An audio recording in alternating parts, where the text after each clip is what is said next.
तो अगर CUET 2025 exam की तैयारी करना चाहते हो और ये सोच रहे हो कि कैसे तैयारी को शुरू करें और किस टाइम पे तैयारी को शुरू कर देना चाहिए और क्या सिलेबस होता है और किस तरह से अच्छी तैयारी की जा सकती है 12th के साथ, 12th के बाद या 12th से पहले, तो आपको इस वीडियो को अंत तक देखना चाहिए पूरी डिटेल्स के लिए। नमस्कार दोस्तों, मेरा नाम है अमित शर्मा, मैं आपका जनरल टेस्ट एजुकेटर। मैं आप लोगों से एक डिस्कशन करने वाला हूँ कि किस तरह से आप लोग अपने सीयूईटी 2025 के थ्रू अपने टॉप कॉलेजेस के अंदर जाके ग्रेजुएशन कर सकते हो या डीयू, बीएचयू, जेएनयू जैसे बड़ी यूनिवर्सिटीज़ में जाके पढ़ सकते हो। एक अच्छा स्टडी का माहौल आपको वहाँ पर मिलता है और बढ़िया पैकेजेस पे आप लोग वहाँ से प्लेस होते हैं। तो आइएगा स्टार्ट करते हैं। सबसे पहले सीयूईटी 2025 एग्ज़ाम क्या है? तो ये एग्ज़ाम एनटीए द्वारा लिया जाता है, जिसको आप लोगों को साल में एक बार कंडक्ट कराया जाता है। ये एग्ज़ाम आपका जनरली मई के महीने में होता है और जैसे कि अभी आपका सीयूईटी 2024 का एग्ज़ाम हुआ है या अभी एग्ज़ाम चल रहे हैं, तो कुछ बच्चे हैं जो 12th के साथ में या 12th से पहले भी इसकी तैयारी करते हैं। तो सबसे सही समय कौन-सा होगा? देखो, हम जो चीज़ देखते हैं, हर साल एक चीज़ हम फ़ील करते हैं कि बच्चे के पास में ना 12th देने के बाद में एक्चुअल समय नहीं हो पाता है। 12th जब होता है उसका जस्ट खत्म होता है और उसके बाद आपका एग्ज़ाम जैसे मार्च में ख़त्म हुआ या अप्रैल में ख़त्म हुआ, तो मई में एग्ज़ाम आ गया, तो उतने टाइम में आप लोगों का डोमेन सब्जेक्ट ही अच्छे से तैयार नहीं हो पाता है। जनरल टेस्ट या इंग्लिश लैंग्वेज की तो बात दूर की है। अब उससे जस्ट पहले उसके ऊपर बोर्ड एग्ज़ाम्स का प्रेशर होता है, बीच में भी कहीं न कहीं वो या तो 12th को जब स्टार्ट करता है, जैसे कि अब अगर आप 12th को स्टार्ट कर रहे हैं तो सबसे बेस्ट समय है आप अभी से ही पढ़ना शुरू कर दें। या मैं तो ये कहूँगा कि 11th का जैसे एग्ज़ाम हुआ उसके बाद जो टाइम आपके पास में मिलता है बीच में, उस टाइम के दौरान अगर आप पढ़ना शुरू कर दें, तो आपको टॉप करने से कोई नहीं रोक सकता इस एग्ज़ाम के अंदर। तो ये सबसे बड़ी चीज़ होती है। तो बच्चों, आप लोगों को, आप अगर 11th में हैं, 11th का एग्ज़ाम दे दिया है या 11th पढ़ भी रहे हैं या फिर 12th के अंदर आप लोग आ चुके हैं, तो आपको इसकी तैयारी करनी साथ-साथ शुरू कर देनी चाहिए, अगर आप अपनी ज़िंदगी का एक महत्वपूर्ण साल वेस्ट नहीं करना चाहते तो। क्योंकि अगर आप 12th के साथ अगर दोगे और लास्ट में प्रिपेयर करना स्टार्ट करोगे, तो फिर आपको उतना अच्छा कॉलेज नहीं मिल पाएगा उतने टाइम की तैयारी। फिर आप 1 साल का ड्रॉप लोगे, ड्रॉप के दौरान आपकी पढ़ाई उतनी बेस्ट हो भी नहीं पाती है। तो सबसे बेस्ट चीज़ यही होती है बच्चा कि आप लोग यहाँ पे अपनी 12th की प्रिपरेशन के साथ इसको करें।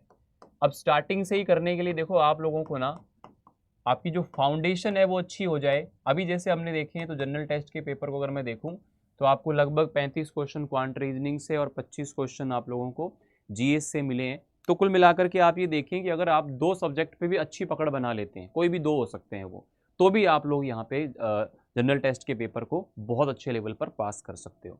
तो फाउंडेशन अगर आपका अच्छा होगा, अभी से बनेगा, तो आप लोगों को सही गाइडेंस मिलती रहेगी और चीज़ें आपकी अभी से ही सीयूटी की दिशा में चलनी शुरू हो जाएंगी। तो सबसे पहले अगर मैं बात करूं बच्चा, तो आप लोगों का यहाँ पर पार्ट 1, 2 और 3, देखो पार्ट 1 के अंदर एक लैंग्वेज आप लोगों को यहाँ पर लेनी होती है। देखो, सभी यूनिवर्सिटीज़ के सभी कोर्सेज के जो कॉम्बिनेशन है वो अलग अलग है। आप क्या लेते हैं, मैं कॉमन बता रहा हूँ। एक लैंग्वेज आपको कोई भी सिलेक्ट करनी होती है, जनरली बच्चे हिंदी या इंग्लिश में से लेते हैं, है ना। बाकी इसके अलावा और भी बहुत सारी लैंग्वेज आपके पास में ऑप्शंस होते हैं। कई फॉरेन के बच्चे होते हैं तो वो और भी लैंग्वेजेस में पेपर देते हैं, चीज़ें होती हैं, तो वो भी वहाँ पर ले सकते हैं, है ना। सेकंड पोर्शन के अंदर आपके डोमेन्स होते हैं। डोमेन्स का मतलब ये हो गया बच्चा, आप जिस भी डोमेन से +2 कर रहे हो, अपनी 12th कर रहे हो, साइंस से, कॉमर्स से, या जो भी आपके सब्जेक्ट कॉम्बिनेशंस हैं, उनमें से आप यहाँ पर 3 सब्जेक्ट्स यहाँ पर आप लोग यहाँ टोटल 6 सब्जेक्ट आप मैक्सिमम ले सकते हो, है ना। जैसे एक आपका लैंग्वेज हो गया, एक आपका जनरल टेस्ट हो गया, तो आप यहाँ पे 4 सब्जेक्ट तक ले सकते हो। या फिर आपका साइंस है तो पीसीएम या पीसीबी आप लोग यहाँ से ले सकते हो, जो भी है। और थर्ड आपका आ जाता है एक नया पोर्शन जो आपके लिए है, जनरल टेस्ट। जनरल टेस्ट के अंदर क्या क्या चीज़ें आती हैं, क्वांट आता है, रीजनिंग आता है और इंग्लिश आता है। तो यहाँ पे आप लोगों के लिए ये जो चीज़ है ना, इसको अभी से पढ़ना बहुत ज़रूरी है, क्योंकि आप काफ़ी सारे ऐसे कोर्सेज हैं जहाँ पे जीटी आपको देना ही पड़ता है। और जीटी अगर आप देंगे, तो जीटी को देने के लिए बच्चों आप लोगों को स्टार्टिंग से उसको पढ़ना ज़रूरी है, क्योंकि 250 नंबर का पेपर होता है जीटी का। 250 नंबर का पेपर होता है आप लोगों का जीटी का। और अगर मान लो यहाँ पे लैंग्वेज की या किसी की बात करें, 200 नंबर का, और एक डोमेन आप लोगों का 200 नंबर का होता है। तो ये 250 नंबर बहुत निर्णायक होते हैं, डिसीजन यहाँ से निकलता है। 250 नंबर में से कितना मैक्सिमम ला पाते हो, अगर अब से तैयारी करते हो तो 250 के 250 नंबर आप लोग सिक्योर कर सकते हो। ऐसी स्ट्रेटेजी मैं आपको यहाँ पर बताने वाला हूँ। देखो, अगर मैं बात करूँ यहाँ पर बच्चा क्वांट कैसा आता है, अगर मैं जनरल टेस्ट की बात करूँ यहाँ पर, तो जनरल टेस्ट के अंदर आप लोगों का क्वांट कैसा आता है बच्चा, 10th लेवल तक की चीज़ें आपने पढ़ी हुई है वही आती हैं। अगर मैं आपको सीधे शब्दों में बताऊँ, तो ट्रिक की चीज़ें आपको पता होनी चाहिए। आपने प्रॉफिट लॉस 10th में से पहले भी पढ़ा है, simple interest, compound interest, number system, है ना, average, time distance, allegations, mixtures, ये सब पढ़े हुए हैं। बट आपको ट्रिकी सॉल्यूशंस चाहिए, क्योंकि इस बार के पेपर में टाइम की बहुत शॉर्टेज बच्चों को देखने को मिली है। या पेपर जो है ना, मतलब एक तो ऑफलाइन था, काफ़ी सारी उसमें मिसमैनेजमेंट्स हुए थे, वो तो अलग चीज़ है, लेकिन उसके बावजूद भी आपको टाइम जो है ना 45 मिनट का टाइम मिलता है पूरे जनरल टेस्ट के लिए, जो कि आपके लिए कम हो जाता है। उसके बाद में रीजनिंग है। रीजनिंग आपके लिए एक न्यू सब्जेक्ट हो जाता है, क्योंकि इससे पहले आपने रीजनिंग को नहीं पढ़ा होता है। तो है आसान, इसको अगर बेसिक से ध्यान से चीज़ों को प्रैक्टिस करते हुए पढ़ा जाए और पिछले एग्जाम्स को देखते हुए उस हिसाब से इसकी प्रिपरेशन की जाए, तो बहुत नॉर्मल लेवल पर आप इसको कर सकते हो। उसके बाद में जीएस आ जाता है। जीएस में बच्चा स्टैटिक आ जाता है, और स्टैटिक के अलावा आपका करंट अफेयर्स आ जाते हैं। तो स्टैटिक को भी करंट अफेयर से रिलेट करके पूछता है, या करंट अफेयर को स्टैटिक से रिलेट करके पूछता है। तो ये भी एक वास्ट जो है पोर्शन होता है, इसके लिए भी आप लोग को तैयारी करनी अभी से शुरू कर देनी चाहिए, है ना। तो कुल मिला के अगर अपने देखें बच्चा, तो आप ये देखें कि लगभग 60 क्वेश्चन आते हैं, तो 20-20 का एवरेज लगभग रहता है। तो आपको इतने इतने क्वेश्चन तीनों पोर्शन से मिलते हैं। अगर दो पोर्शन पे भी आपकी पकड़ मजबूत है, मान लो 20-20 40 नंबर में से आपने 35 ले लिए, और जो कमजोर वाला कोई भी एक सब्जेक्ट है, कोई भी हो सकता है, तो 20 में से मान लो आपने उसमें से 10 भी नंबर ले लिए, तो बच्चा आपका 45 इंटू 5 यानी कि 225 मार्क्स आप स्कोर कर पा रहे हो, जब आपके दो सब्जेक्ट बहुत अच्छे हैं और एक नॉर्मल हो, है ना। तो ये चीज़ मैं आपको समझाना चाह रहा हूँ कि यार आपकी तैयारी शुरू होनी चाहिए स्टार्टिंग से। How to start. अब देखो, स्टार्ट करने के लिए आपको सबसे पहले सिलेबस को समझना है।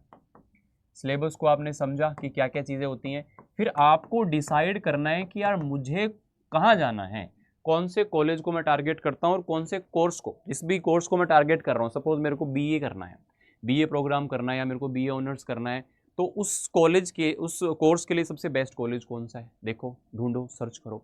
अब उस कॉलेज की, उस कोर्स की एलिजिबिलिटी क्या है, उसमें कितनी लैंग्वेज चाहिए, कितना उसमें जीटी चाहिए कि नहीं चाहिए, डोमेन्स कितने चाहिए, वो सारी चीज़ें आप तय करो, है ना। और उसके बाद में फिर आप उसके हिसाब से पढ़ना शुरू करो। पढ़ने के लिए आप लोग, हो सकता है कि आपके पास में यूट्यूब का ऑप्शन होता है, या आप लोगों के पास में बुक्स का ऑप्शन होता है कि आप ओनली बुक्स ला करके पढ़ लें, या फिर आप लोग हमारे फाउंडेशन प्रीमियम बैचेस के अंदर आकर के पढ़ लें, जहाँ से आपको सिलेक्शन की एक तरीके से श्योरिटी जो है बहुत अच्छे लेवल पे मिल जाती है। तो बच्चा यूट्यूब पे क्या है, हमारी क्लासेस जो है वो चलती हैं, रेगुलर चलती रहती हैं। वाईटी पे आपको अच्छी पढ़ाई मिल जाती है। अगर आपका बेसिक ठीक ठाक है तो आप वाईटी से भी चीज़ों को पढ़ सकते हो।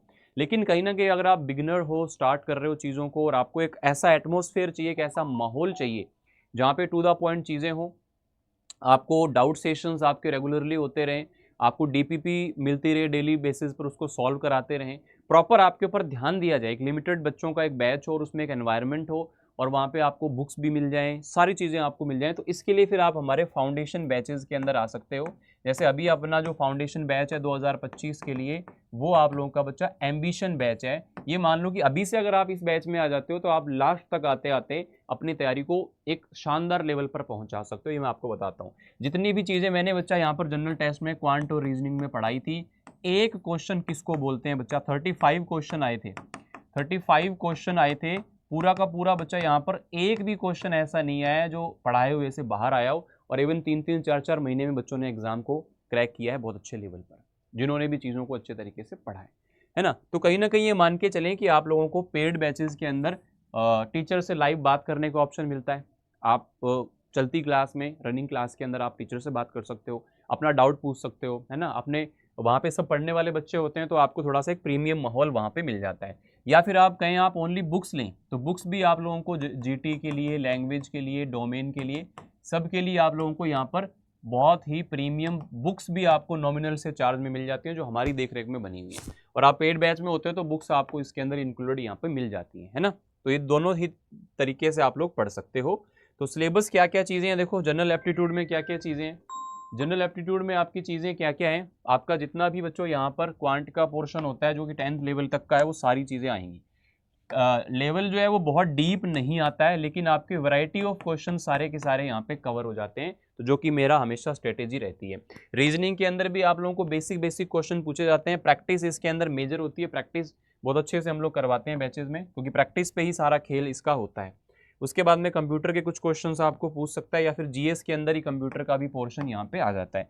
तो बुक वो अच्छी होती है जिसके अंदर आपको प्रीवियस ईयर क्वेश्चंस मिले, आपको कॉन्सेप्ट भी मिले, और प्रैक्टिस क्वेश्चंस भी मिले, सॉल्यूशन भी मिले, और सबसे ज़रूरी बात टू द पॉइंट कंटेंट होना चाहिए उसमें, फालतू की चीज़ें नहीं होनी चाहिए जो आपको परेशान करें। तो ये सारी की सारी जो चीज़ें हैं वो जनरल टेस्ट वाली हमारी जो बुक्स हैं उसके अंदर आपको मिल जाती हैं, इसमें प्रॉपर ऐसे कंटेंट मिलेगा। जैसे नंबर सिस्टम सिंप्लीफिकेशन आ गया, इसमें प्रैक्टिस क्वेश्चंस हैं, इनके सॉल्यूशंस हैं, कॉन्सेप्ट हैं, सारी चीज़ें आप लोगों को यहाँ पर मिल जाती हैं।